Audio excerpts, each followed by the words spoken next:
जब एक छात्र के भीतर एक मजबूत उद्देश्य और जुनून होता है, तो ये कभी भी कोई भी लक्ष्य प्राप्त करने में सक्षम होता है।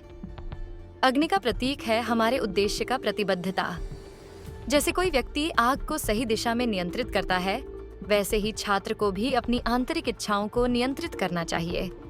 अगर हम अपना उद्देश्य और लक्ष्य स्पष्ट रूप से जानते हैं, तो कोई भी रुकावट हमारे रास्ते में नहीं आ सकती। मान लीजिए, किसी छात्र का सपना है कि ये अपनी पढ़ाई में सर्वोच्च स्थान प्राप्त करे। अगर उसके भीतर उस लक्ष्य के प्रति अग्नि और जुनून है, तो ये कठिन से कठिन परिस्थितियों में भी निरंतर आगे बढ़ेगा। लेकिन अगर ये अपनी इच्छाओं को नियंत्रण में नहीं रखता, तो उसकी ऊर्जा व्यर्थ हो जाएगी। वायु ये तत्व है जो सबसे अधिक गतिशील और अनिश्चित होता है। ये अनंत रूपों में अपनी मौजूदगी दर्ज कराता है, और इसी प्रकार जीवन में भी हमें बदलाव और अनिश्चितता को स्वीकार करना होता है। मुसाशी ने वायु के माध्यम से ये बताया कि जीवन में कुछ भी स्थिर नहीं होता। हर दिन, हर पल, हर विचार बदलता रहता है। अगर हम वायु की तरह जीवन के अनिश्चितताओं के बीच संतुलन बनाए रख सकते हैं, तो हम किसी भी परिवर्तन का सामना कर सकते हैं। एक छात्र के लिए इसका क्या मतलब है?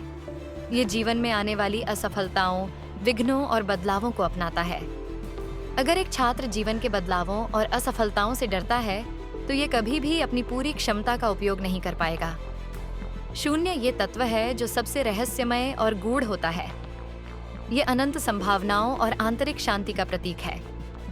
मुसाशी के अनुसार शून्य हमें ये समझने में मदद करता है कि असली स्वतंत्रता तभी आती है जब हम अपने भीतर के सबसे गहरे भय, संकोच और भ्रम से मुक्त हो जाते हैं। शून्य का मतलब है आत्मज्ञान, गहरी मानसिक शांति और वास्तविकता का स्पष्ट ज्ञान।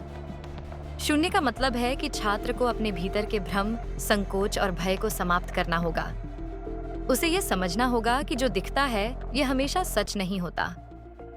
हमें अपनी मानसिकता को शुद्ध करने की आवश्यकता है ताकि हम जीवन की वास्तविकता को समझ सकें और सफलता प्राप्त कर सकें। मियामोतो मुसाशी का अनुशासन एक व्यक्ति को न केवल शारीरिक रूप से बल्कि मानसिक और आत्मिक रूप से भी मजबूत बनाता है। ये जीवन के हर पहलू में संतुलन और आंतरिक शक्ति की आवश्यकता को समझाता है।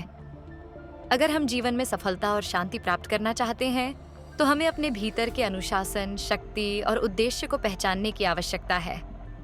जब हम खुद को समझते हैं और अपने भीतर की शक्ति को नियंत्रित करते हैं, तो हम जीवन की किसी भी चुनौती का सामना कर सकते हैं। जो खुद को जानता है, यही संसार को जीत सकता है। इस मार्ग पर चलकर एक छात्र अपनी पूरी क्षमता को पहचान सकता है और जीवन के शिखर पर पहुंच सकता है। इस जीवन की यात्रा एक रहस्य की तरह है, जिसका हर कदम हमें एक नए द्वार तक ले जाता है। जीवन की सच्चाई और उद्देश्य को समझने की ये यात्रा न केवल बाहरी दुनिया को जानने की है, बल्कि ये हमारे भीतर छुपे हुए सत्य को महसूस करने की है। इस यात्रा में हम अपनी चेतना के उन गहरे पहलुओं तक पहुंचते हैं जिनसे हमारा वास्तविक अस्तित्व और परम उद्देश्य जुड़ा हुआ है। ये एक ऐसी यात्रा है जो अंततः हमें आत्मज्ञान की ओर ले जाती है और हमें सिखाती है कि सच्ची शांति और संतुलन केवल हमारे भीतर मौजूद हैं।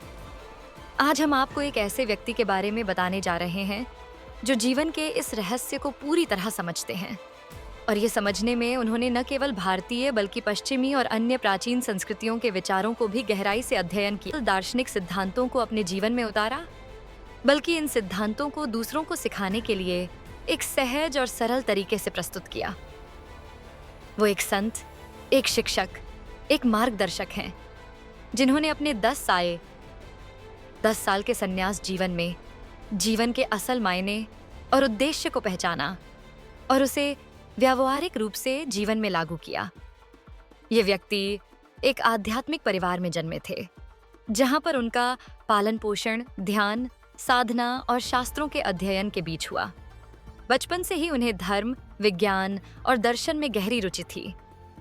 उन्होंने न केवल वेद, उपनिषद, भगवद गीता जैसी भारतीय ग्रंथों का गहराई से अध्ययन किया। आचार्य प्रशांत यह भी कहते हैं कि मौन का असली अनुभव तब होता है जब हम शब्दों के बिना भी एक दूसरे से जुड़ने की कोशिश करते हैं। वे उदाहरण के तौर पर बताते हैं कि शब्दों से परे अनुभव करने के लिए हमें खुद को सत्य से जुड़ने के लिए तैयार करना होता है। यही कारण है कि मौन का अभ्यास करना कठिन हो सकता है, क्योंकि यह हमें अपनी मानसिक गतिविधियों और अहंकार से छुटकारा दिलाने का प्रयास करता है। और जब हम उन मानसिक जंजालों से मुक्त हो जाते हैं, तभी हम आंतरिक शांति और सत्य को महसूस कर सकते हैं। आखिरकार, आचार्य प्रशांत इस विचार को आगे बढ़ाते हैं कि पूरे विश्व की धार्मिक परंपराओं, चाहे वे हिंदू हों, बौद्ध हों, इस्लाम हो या काबला, यहूदी मिस्टिसिज्म हो, सबका मूल एक ही है। यह सत्य कि हर एक चीज का आधार वही एक स्रोत है। चाहे वह बाइबल हो, वेद हो या काबला हो, सभी में एक ही गहरी सच्चाई है जो सत्य की एकता और मौन के अनुभव में निहित है। आचार्य प्रशांत के अनुसार जो कुछ भी हम आज जानते हैं वह शब्दों के माध्यम से नहीं, बल्कि मौन और आत्मा के गहरे अनुभव से प्राप्त किया जा सकता है। इस संदर्भ में वे अद्वैत शब्द को समझाते हैं, जिसका अर्थ है नहीं दो, यानी न तो एक, न दो, न शून्य, क्योंकि इन शब्दों से परे सत्य है। उनका कहना है कि जब हम एक और दो को स्वीकार करते हैं तो हम संख्या और विभाजन की दुनिया में फंस जाते हैं। लेकिन अद्वैत हमें यह समझने में मदद करता है कि सच्चाई असंख्य और अनमोल है, जो शब्दों और संख्याओं से परे है। इसलिए मौन का असली अर्थ इस स्थिति को अनुभव करना है, जहां हम अपने अहंकार और मानसिक धारणाओं से मुक्त होकर सत्य को देख सकते हैं।